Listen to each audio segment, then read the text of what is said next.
with his legs, puts Miami on top. What a drive. Chambliss connects the snap, backpedals, launches to the end zone. Broken up. And the Miami Hurricanes head home to play for a championship. Sure, you recognize that voice. You're about to hear more of it. He is the voice of college football. We are so thrilled to have him here on First Take with us during the best time of the year. Hello, Chris Fowler, on minimal sleep, but he did say that he fueled up with a little tea and honey, so he is ready to go. Chris, let's start with the thriller that was last night. What really stood out to you? Well, the fourth quarter, I'll never forget. I mean, the 4 lead changes. It was a strange game as it unfolded, but so lucky to be able to call it, document it with our crew. And there's a lot wrong with college football, and that's where the focus often is. But when these games unfold, you see these teams compete. You see a 10 seed and a 6 seed, 2 teams that were not supposed to be there. A lot of people wanted to see Miami left out, compete that hard. And I really did hate to see Trinidad Chambliss and Ole Miss come up short because of what they put into this and what they've been through the last couple of months. And they have that pass, broken up in the end zone. They'll talk about that for a long time, but no flag there. But Miami, in the end, Carson Beck, he had the last word. And Miami could be a team you write a movie about, too, if they can get the job done at home a week from Monday. Chris, one of the things that we would Chris, one of the things that we would talk about. It's good to see you, buddy. By the way, congrats on another great job last night. Listen, when RC was talking about it, he said that Miami looked like what we used to say about SEC teams. The physicality was really is what really stood out.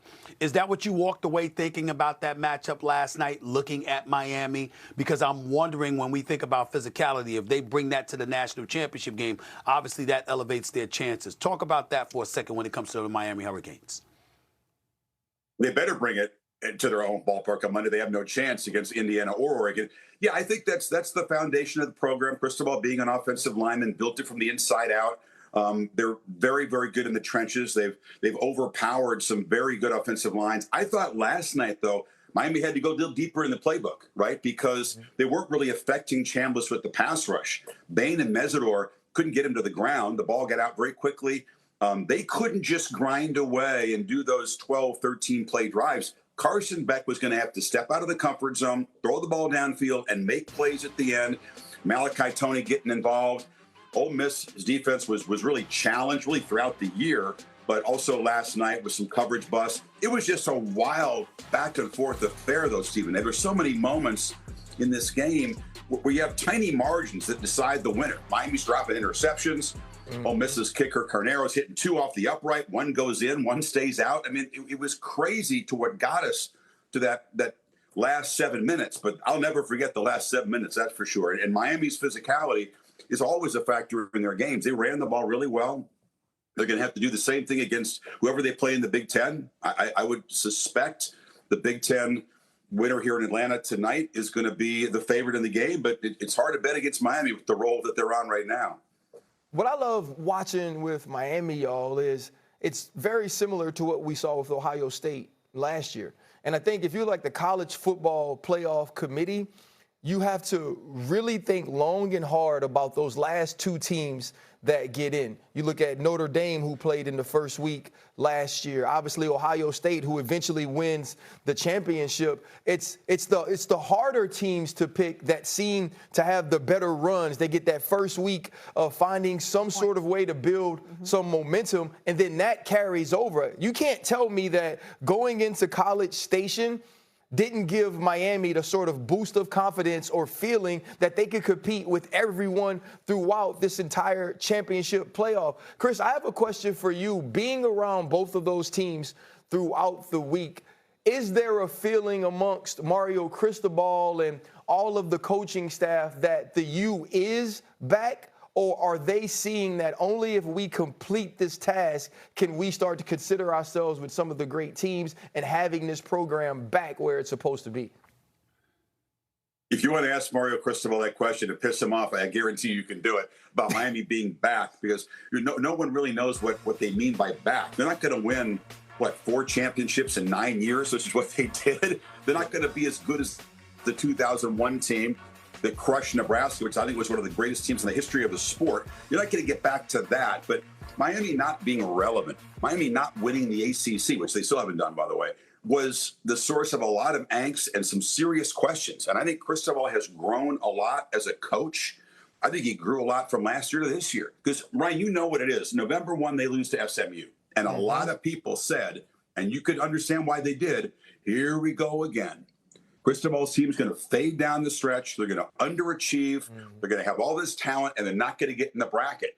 And damned if they didn't just ignore that, go back to work, win emphatically, got a lucky break when Duke beat Virginia. Frankly, I don't think they get in if Virginia wins and gets the ACC automatic bid there, because there was no ACC team in the bracket until Miami got the at-large. They needed a break. Once they got in, you're right. They were galvanized. It was hard to win in College Station with that Aggie crowd and that wind howling. They got out of that. No one thought they'd beat Ohio State. They outplayed them on both sides of the ball at the line of scrimmage. And last night, they won a different way. But Carson Beck running the ball in to cap a 75-yard drive was not what I expected to see last night. Well, I want to look towards, tonight's game. And I'll first off say, I said this to you off camera, but I'll say it in front of the world. Your analysis of, the college football game is something that's beautifully or poetically kind of positioned. And I appreciate you for that. You, as well as, Kirk Herbstreit is probably the best doing it, where from that former athlete approach, those things translate and you make it, so digestible. But for the game tonight, Indiana versus Oregon, you got a coach in, Coach Signetti versus a Coach Dan Lanning. Beating a team or playing a team twice, right? How or what is something that we, not necessarily seeing as much of Oregon or seeing as much of Indiana throughout the season should be focused on that we're probably not really having an eye on yet that's going to come down to the determining factor that you may see? That's a good question. Thank you, by the way, for the compliment. I appreciate that. I'm very grateful to be able to do what I do. Rematches are interesting, as you know, in these playoff games. And they say it's hard to beat a good team twice. It is, but it's how you approach it. Are you going to stand pat? If you're Signetti, I doubt it. I doubt that they're going to say, hey, this worked in Eugene. We're going to stick with this and just duplicate it, because he knows better than that. He knows that Lanning and the Ducks will adjust. If you're Oregon, you look at that game and say, what did we not do well? They had a pick six and the game was tied at 20 apiece. And at that point, Mendoza produced another one of those come from behind fourth quarter drives where he made some brilliant throws and he got the game winning touchdown and they kicked the late field goal. So I think Oregon believes like they should have won that game, but I also think Indiana believes they can build on what they did and it'll look a little bit different. Indiana, we saw them rout Alabama in the Rose Bowl, and I came out of there saying, there's not a better team in the country. How can you be better than what Indiana is?